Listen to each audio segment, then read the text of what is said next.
This is Lisa Steinberg with Starry Constellation Magazine. I have the very great pleasure of being joined by Eve Mauro, who is part of the stars of the upcoming film A Working Man that I am very excited to get a chance to chat with you about today. Thank you for Uh, joining me. Thank you for inviting me. The pleasure is mine. I mean, absolutely so supercharged for this movie, A Working Man, which is coming out, like I keep saying, shortly. But I'm ready for the buzz. I'm ready for people to see all the action because it's going to Oh be yeah. a full-blown rush. Oh yeah. I mean, it's action from the beginning all the way to the end. Just, a classic Jason Statham movie. I mean, I was gonna say, like, you're working with some heavy hitters here. You got Jason, you got Michael, you got David. I I mean, know. if you're talking like you're ticking boxes here, like these men are like comedy, drama, thrill. Like you got the three cream of the crop here. I know, right? I'm pretty lucky. I mean, it was great seeing how everyone works. And thankfully, everyone was just really cool, really into it, just super focused. And yeah, I couldn't have asked for better castmates, better bosses, just all around. Yeah, and the character that you play, of course, you can correct me if I'm wrong, but your character is Artemis. Is that Yes, my character is Artemis. Uh-huh. when you receive the initial character breakdown for Artemis, and I guess subsequently, of course, the film script Uh-huh. itself, what really kind of stood out to you about either specifically about your character that maybe you noticed, or specifically about the writing itself? Well, what I really liked about Artemis is she's a woman and she's strong and she's not just a strong woman. She's strong with some of the most powerful men to say, and it doesn't just because she's a woman doesn't mean her power's been taken away somehow. She's standing up with the big guys. She's right there. She's tit for tat with them. And I really like that because a lot of times women's roles seem to be weakened by powerful men, and it wasn't the case with this. Yeah, they get to be like the relegated sidekick because they're not as badass or they're not as powerful or strong as Uh-huh. the main characters. But you're going like again toe to toe with like Yeah. Statham in here. So Yeah, you're gonna and set the bar, you're gonna have the level of action and of course, like Stallone is behind the film as well with the yeah, writing and stuff too. Speaking of action. I know. I know we didn't even mention Stallone in the first part. Look at that. I mean, because there's so many people that are so talented in this movie, right? Right, and then like it's also I know of course the director is David, but with the writing of course also like between Stallone again, and we're talking about Uh-huh. this is writing that's coming from a men of course Yeah, and their perspective and lens, but also like again the high like the high level of action stars that we Rocky, you know, I know, right? you know. It is great. And coming from men writers, you think that it would take something away because it's coming from their perspective, but it didn't. Like this, I've never had a role that's been as strong as this one. And for lack of a better term, even the way I can't say too much. That's No like, giving away, yeah. like, oh, what can I say without getting in trouble? I disarmed you. I got you. No. I got you on my level now. Now give me all Oh, the sport. No, I know, right? no, but this is, I mean, we started already like talk so much about the team behind this film, but I really love the strong writing like we're talking about and the production, the cinematography. I mean, it goes from like, top to bottom here. And I wanted to ask you a little bit about what impressed you the most about the team that's also behind this, beyond the director and of course the writing that we're Well, I mean, first when I went to do hair and makeup, it was incredible because we had the entire team. We're like, okay, how does Artemis look? What does she dress like? We did tattoos all over my face, hair up. It was a collaborative effort, which I really loved.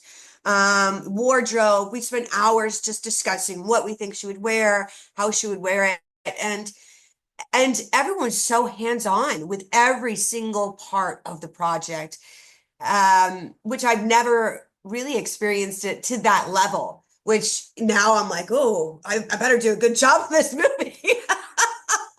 And there was one day, I think I was telling someone that I walked onto set and it's night, we're shooting at night, but this production was so big, we had a fake moon. I'm like, what is like this? It was a huge moon. I'm like, we got a fake moon for this scene. They're like, yeah. I'm like, this is dope. Out of all the details, the moon is like the most mind blowing of Yeah. all this giant action act film. Yeah. I was like, wait, that's no, yeah.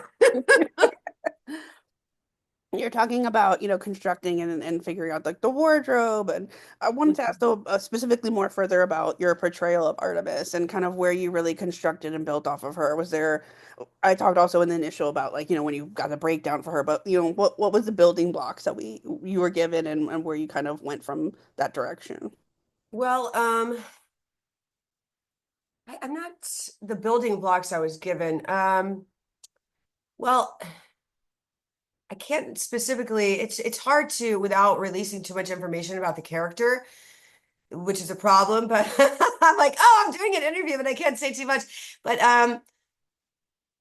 yeah, I'm not sure how to answer that without saying how I got to a level because in the process of making this, I did research. So she is in a biker gang, and I was consulted by some different biker gangs. We talked and we went over tattoos together. I went to some biker parties.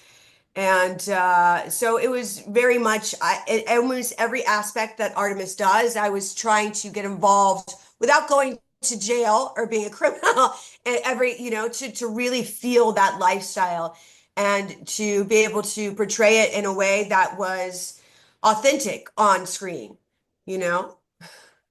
Did it influence, like, I guess in a sense, then, like, if we obviously don't want to talk about the more specific things, but like influence in a way like your mannerisms or your mentality in a certain way, like how you Oh, carried yeah. yourself from Eve morphing into Yeah. Artemis? As you can see, I'm a very animated person. And once I started building this character, once I started being in these rooms with certain people and talking to men of certain stature, and, but also as a person, when I was, just interviewing or being a part of this, trying to build this character, I wasn't at the level my character is at. So I would think to myself, I'm like, if I was like, how would I speak to this person? How would this be? And like, then I just started changing and just the way I started project, I would talk deeper and like, just very everything changes about you. Your mannerisms, your voice, you slow down, you're more strategic, and you just start to feel like you're this person. And it's like you're giving birth to a new human. And I really enjoy that part of the process. It's like becoming a new person and then letting the person die once the film is over, and it always sticks with you. And I like that. It's kind of like shedding a skin in a sense at the end, but like also feeling like there's some sort of lingering imprint in a way that's Oh, that was there. beautifully put. Yeah. Hmm. Well, we're talking about this really intense type of film, and we're talking about, of course, again, your portrayal. And how did it kind of both physically and mentally challenge you? Was there something that you had to do beyond, of course, the swagger and sense of a biker, someone who's a biker? Is there something that kind of really physically or maybe mentally kind of really challenged you about the role? Something Um, you did maybe to prepare otherwise? Well, I think that when you talk about like human trafficking and things like of that nature, which is in the film, you always want to find justification in any character, and no one plays, let's just say no one plays a villain. Every villain has some justification. Every villain thinks with it where they're not villains, it's they think the other guy's a bad guy. It depends on who's telling the story. And I just thought with all of the things in the story, that's a part of it. I'm like, how being involved in it, my character and everything, how is this justified? And so finding those things to work with and just switching it around in my head to make a sense of it. I thought that was a little difficult. Yeah. Yeah. Uh-huh. I like films like this that give you like different kind of lenses and perspectives into these characters because, at the end of the day, there is a motive. Everybody has their motivation. Like you said, everybody has their justification, whether it's positive to one person or negative to like, whether it's skewed gray, Uh-huh. there's a shade of something like that.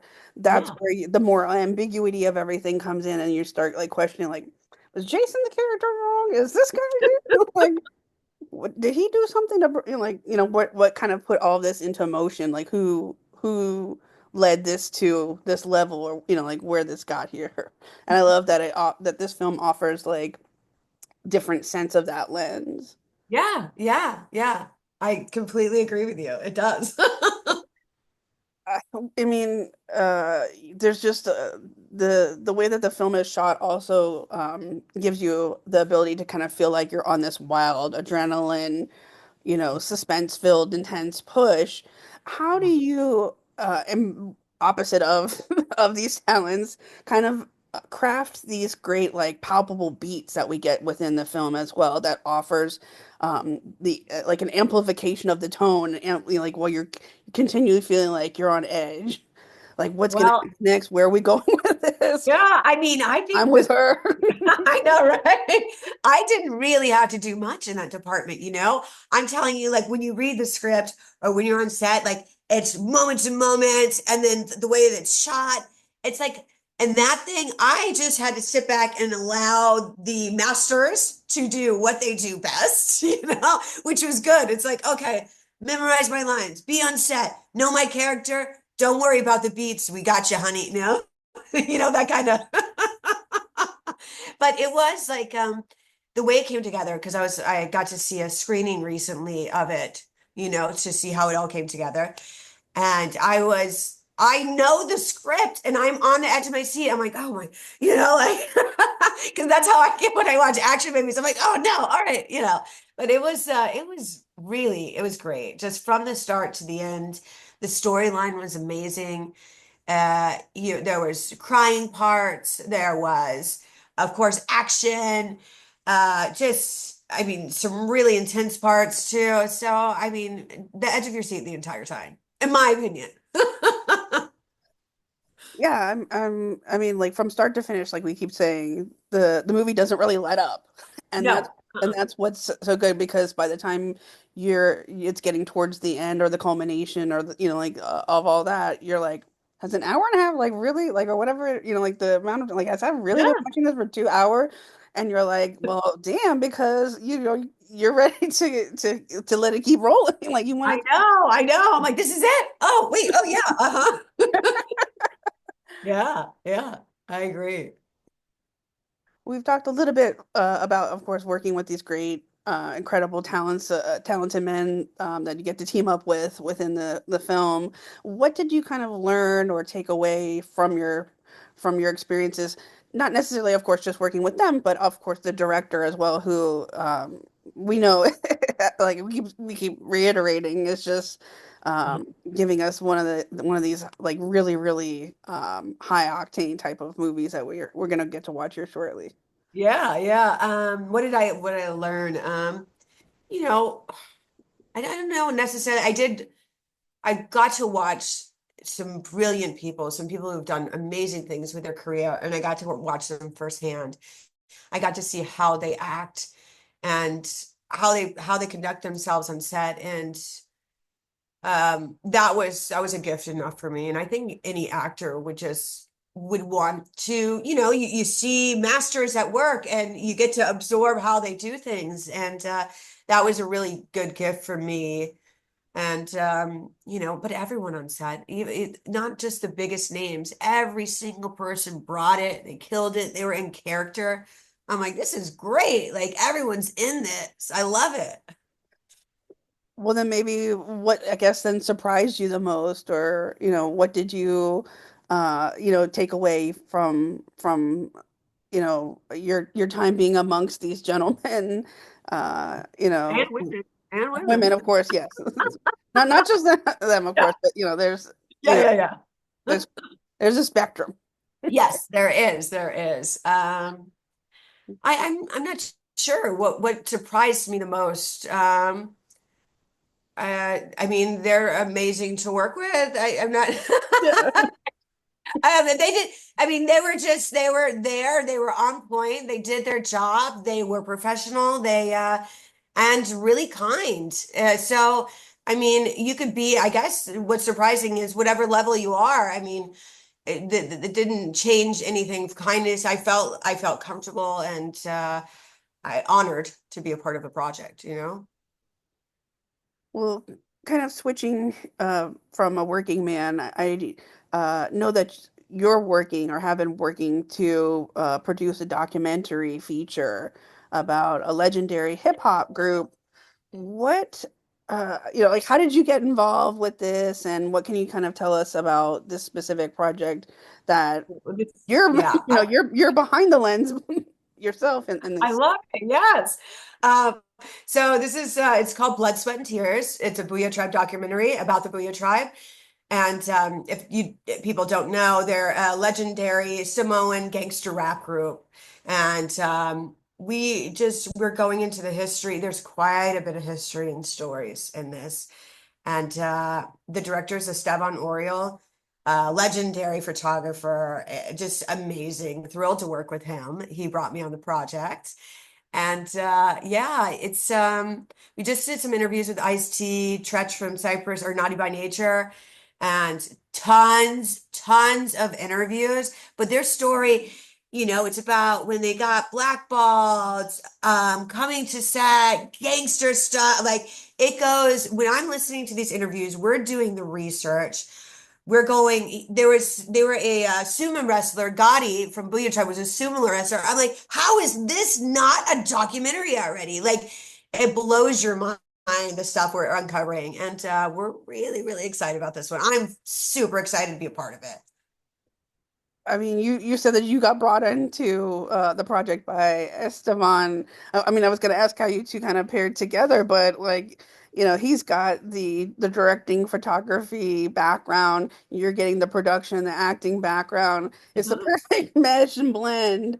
It And is. It is. We work really well together. We have a couple of other projects we're working on too. Like we just produced George Perez. He has his comedy special, so we just produced that and we're gonna put that out soon. So we work really well together.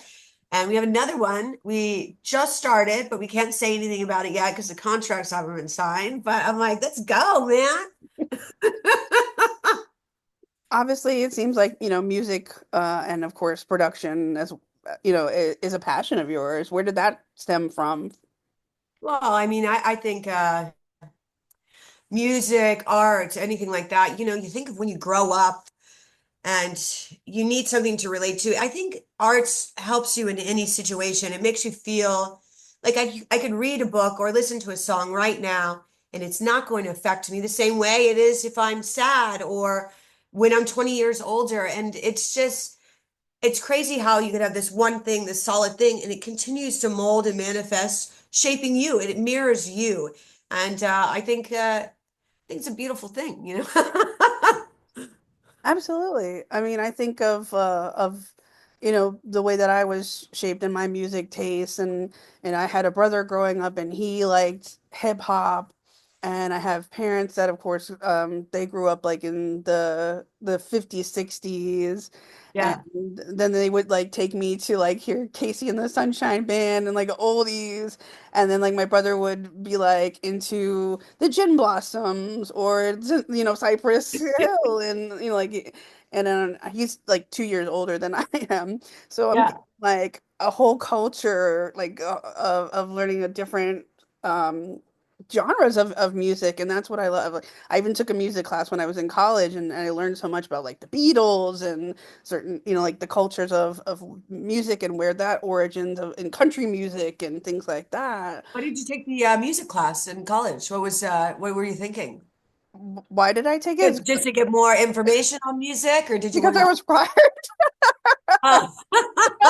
take a specific type of class. Oh, But I live, but I am a music fan. Like I have different tastes myself as well. Like I can listen to the Spice Girls, I can listen to Chappell Roan, but I could also listen to Naughty by Nature, who like like I can listen to Boyz II Men. I can listen to Roy Orbison. I can like yeah.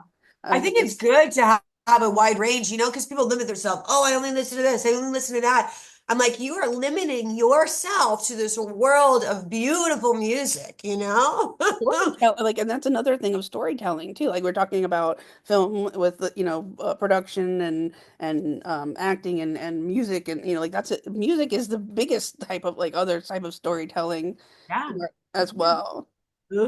Yeah, I totally agree with you. Mhm.